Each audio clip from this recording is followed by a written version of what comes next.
Bonjour mesdames et messieurs. Le tableau lumineux nous indique 18 minutes. Dans 11 minutes exactement, on attendra la 29e. Le 29 est une date charnière.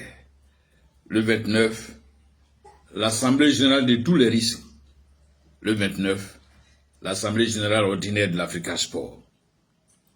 Pourquoi faut-il aller à la paix et à la réconciliation?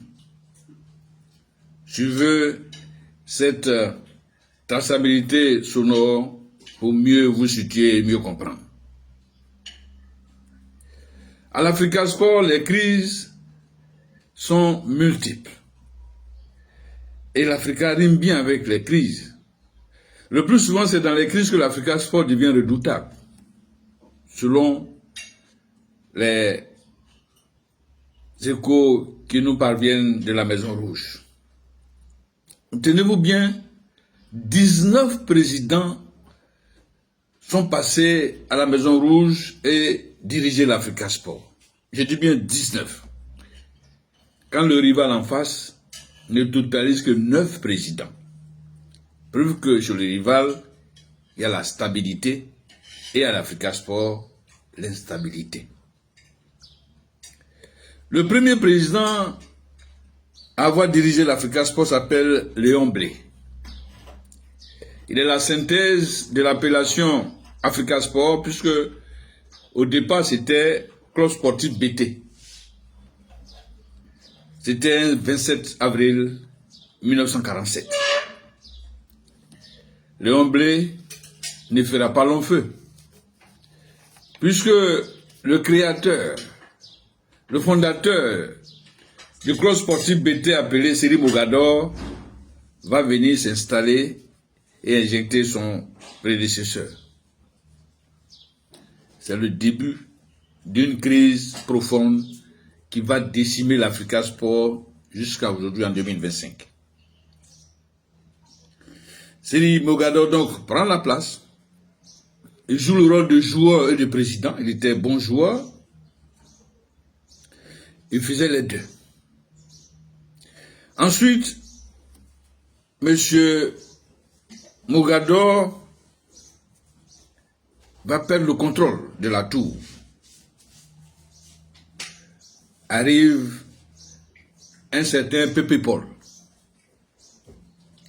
Pépé Paul étant politiquement bien connu, il était à la base de celui-là même qui va lancer cette révolte pour faire fuir tous les Béninois de Côte d'Ivoire. Pépé Paul vient, mais de courte durée. On va noter la venue du premier milliardaire de l'Africa Sport. Il s'appelle Louis Sampa, un homme du pétrole. Il va être pris en pleine station, entre deux feux. Le milliardaire quitte les puits de pétrole et quitte l'Africa Sport. Arrive Blé Lucien, un banquier. Blé, voix bleue, il part sans regarder les coffres de l'Africa Sport. Le banquier s'en va. Arrive un notaire, Cheikh Nassila. Avant même de sortir le titre notarié, il est déposé par un armateur, ancien journaliste, Jean de Félix Houphouët-Boigny. Il se nomme Simplice Demessé Zinsou Podonou, alias ZS. Lui, il fera de l'Africa Sport selon son vouloir. Il fait et défait. Il a injecté beaucoup de milliards pour l'Africa Sport, ça il faut le reconnaître. Il fera de Meïté Yaya, le transporteur venu de la Sotra, un président de l'Africa Sport, après une fusion qui ne dit pas son nom, qui n'avait pas de visage. La fusion Sotra, AS Sotra Africa Sport. Le rôle de Meïté Yaya, l'enfant de Tienoumbe, c'est d'avoir gagné la Coupe d'Afrique des vainqueurs de Coupe en 1992. Une assemblée générale est organisée, extraordinaire cette assemblée. Lui et le bouillant Koné Temikri sont traités de voleurs de t-shirts qui l'y cru.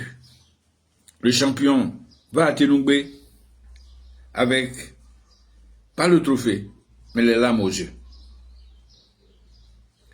Meïté Yaya est remplacé par le mentor ZS lui-même.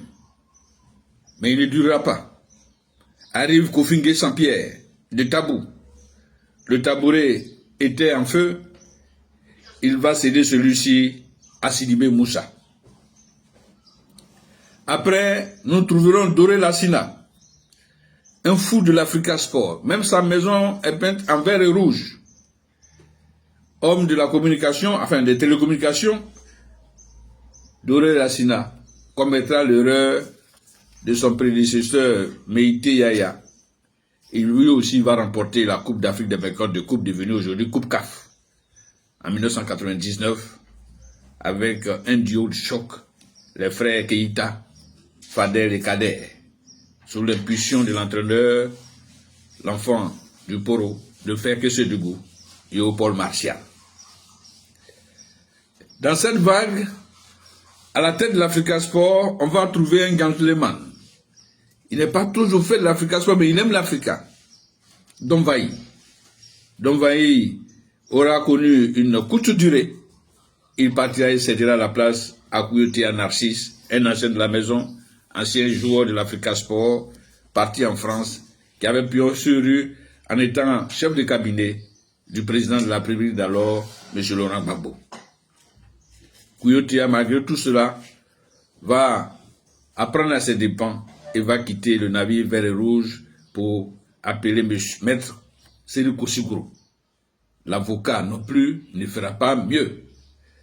Sékou Siguro va sortir de cette vague qui monte, la crise perdue, et l'Africa Sport n'est pas en termes de construction de faire quelque chose de fort. En parlant de construction, on arrive à l'époque de Kone Cheikh Oumar, Koneko.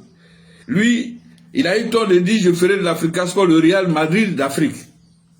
Le Cheikh Kone Oumar tombera dans la lagune ébriée et ce sera une grosse perte. Kone Cheikh Oumar va partir, laissant l'Africa sans être bâti, parce que l'Africa Sport ne bâtit pas. Le Grand Vert Rouge est donc dans une situation inconfortable. L'Africa Sport se cherche, l'Africa Sport ne trouve pas de président, on va faire appel à un douanier. Le douanier, c'est Antoine Bailly. Lui également, au poste de douane, il ne fera pas mieux. Il va céder la place à un ingénieur des télécommunications, Vagba Alexis. Vagba Alexis, amoureux de l'Africa Sport, au courant, au parfait de tout ce qui s'est passé comme réforme au château, lui vient là-bas. Il est pourchassé, il est injecté, et l'Africa Sport revient à des présidents intermédiaires qui vont à leur tour gérer comme il peut l'Africa Sport. Je vais parler de Dosso en compagnie de Amani. Ceux-là, à travers d'une assemblée générale, vont repositionner Kouyoté à Narcisse, qui est encore le président en attendant le 29 juin 2025. Comme on le voit, l'Africa Sport est dans une situation invraisemblable. Les multiples crises. L'on devrait aller chercher le mal ailleurs, peut-être spirituellement. C'est possible. Ils sont tous partis chacun avec sa rancune. Ils sont tous partis chacun ayant déposé la poussière du bas de sa chaussure au ciel de l'Africa Sport. Ça s'appelle la malédiction. Comment conjurer tout cela? C'est de mettre tout le monde ensemble et créer ce qu'on pourrait appeler la réconciliation des âmes. Que Zinsou qui est fâché, Doré Lassina également, Kone Cheikh Oumar, Domvaï, Bailly Antoine, d'autres ont tiré leur révérence, mais ceux qui sont encore en vie, je rappelle qu'il y a eu des présidents intermédiaires dont la gestion transitoire aura été mouvementée. Je parlerai de Kale Biali, de Tiako, de Kone Temikri même, de Dosso, cité tantôt. C'est tout ce monde-là qui devrait se réunir pour dire il faut sauver une maison, il faut sauver une famille. Qu'on taise les rancœurs et qu'on passe à une véritable réconciliation qui pourrait sauver l'aiglon qui n'a jamais vieilli pour devenir aigle. C'est juste ma participation. À la prochaine.